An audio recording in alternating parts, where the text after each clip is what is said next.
సహోదరి సహోదరులు, దేవుడు అన్నంత పని చేస్తాడు.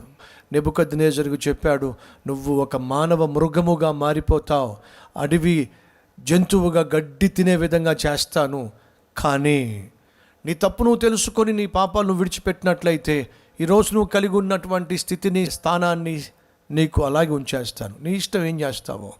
దాని ఏలు ద్వారా దేవుడు సూటిగా నెబుకద్నెజరుతో మాట్లాడితే నెబుకద్నెజరు లెక్కే చేయలా. ఏమిటి, దేవుడు నన్ను శిక్షిస్తాడా? ఒక మానవ మృగంగా నేను గడ్డి మేస్తానా? ఈ సింహాసనాన్ని తొలగించేస్తాడా? నిజమా? చూద్దాంలే. మూర్ఖంగా ఆలోచించాడు. 365 రోజులు దేవుడు టైం ఇచ్చాడు, పట్టించుకోవాలా. దేవుడు ఏం చేశాడు? నెబుకద్నెజరు లాంటి వాడిని సింహాసనం పై నుంచి తరిమి వేశాడు, అడవిలో గడ్డి మేసేటటువంటి ఒక మానవ మృగంగా మార్చిపడేశాడు. ఆ తరువాత నెబుకద్నెజరు తప్పు తెలుసుకున్నాడు, క్షమాపణ కోరుకున్నాడు, దేవుని యొక్క శక్తిని ఏమిటో అర్థం చేసుకున్నాడు, సాక్ష్యం ఇచ్చాడు. ప్రశ్న, ఇశ్రాయేలీయుల వాళ్ళే దేవుడు నిన్ను ప్రాణంగా ప్రేమిస్తున్నప్పటికీ కూడా పట్టించుకోకుండా శిక్షించబడేంత వరకు వెయిట్ చేసే ఆవిరైపోతావా? సమస్తాన్ని తగలబెట్టేసుకుంటావా? శ్మశానంగా మార్చేసుకుంటావా? అతి గతి లేకుండా జీవిస్తావా?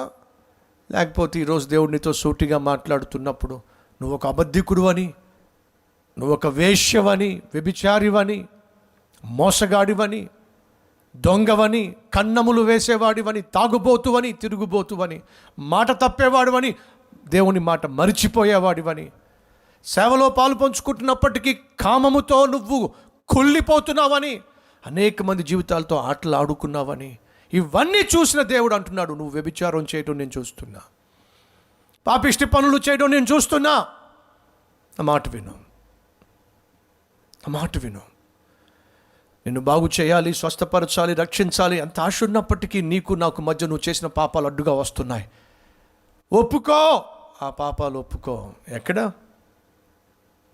ఛాన్స్ లేదు, అవకాశం ఇవ్వడం లేదు. ఒకవేళ దేవుడు నిన్ను శిక్షిస్తే సహోదరి సహోదరుడా, తట్టుకునే శక్తి నీకుందా? భరించగలిగిన శక్తి నీకుందా? మనలో ఎవరైనా ఉన్నారా ఇశ్రాయేలు వలె, ఎఫ్రాయిం వలె దేవునికి దూరమై ప్రతి నీచమైన పాపిష్టి కార్యాన్ని చేసేవాళ్ళు? నీతో సూటిగా దేవుడు మాట్లాడతాడు. దేవునికి దూరం అయిపోయావా? పాపంలో కూరుకుపోయావా? పశ్చాత్తాపడితే దేవుడు నన్ను క్షమిస్తాడా అనే ప్రశ్న నీలో ఉన్నదా?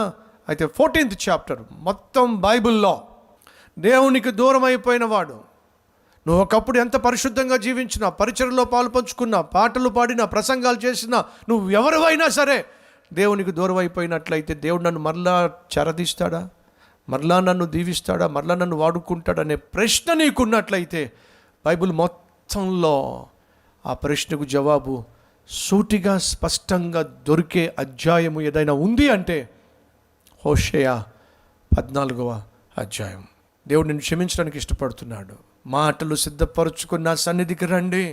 ప్రభువా, మేము నీ దృష్టిలో పాపము చేశాము అని చెప్పి పశ్చాత్తాపపడండి. నేను నా కోపాన్ని చల్లార్చుకుంటాను. మీరు పడిన పశ్చాత్తాపము చూసి మీకు రావలసినటువంటి ఉగ్రతను రాకుండా నేను తప్పించేస్తాను, క్షమించేస్తాను. చెట్టుకు మంచు ఎలా తోడుగా ఉంటుందో నేను మీకు అలా తోడుగా ఉంటాను. వర్ధిల్లింప చేస్తాను, విస్తరింప చేస్తాను, ఆశీర్వదిస్తాను.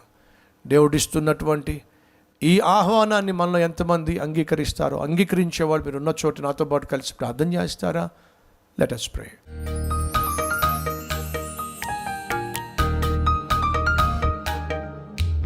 మహాపరిశుద్ధుడు అయిన ప్రేమ కలిగిన తండ్రి, ఇశ్రాయేలీయులు ఎంత అపనమ్మకస్తులో, ఇశ్రాయేలీయులు ఎంత అపవిత్రులో, అంత అపనమ్మకస్తులుగా అపవిత్రులుగా వారు జీవించిన నువ్వు మాత్రం ఎంత అద్భుతమైన ప్రేమను చూపించావో, ఆ ప్రేమను కూడా వాళ్ళు నిర్లక్ష్యం చేసి చేతులారా శిక్షను కొని తెచ్చుకున్నారు.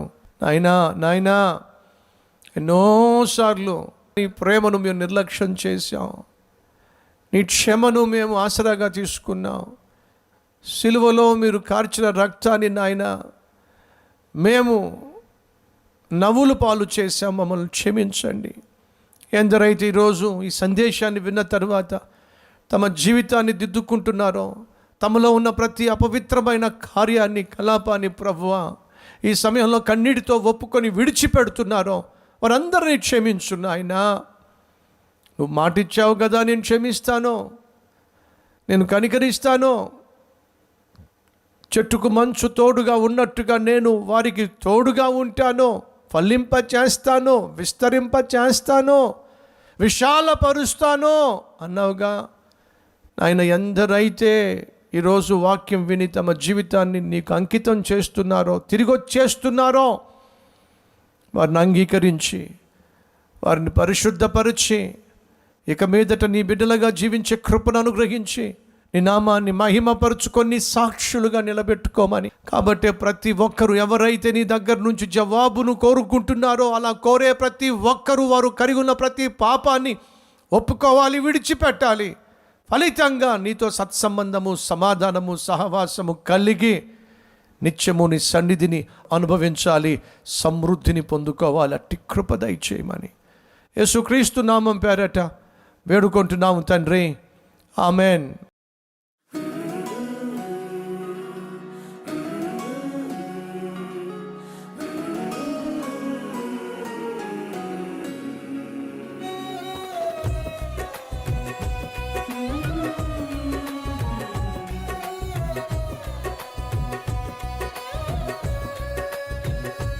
కాబట్టి ప్రభు యందు విశ్వాసం ఉంచండి.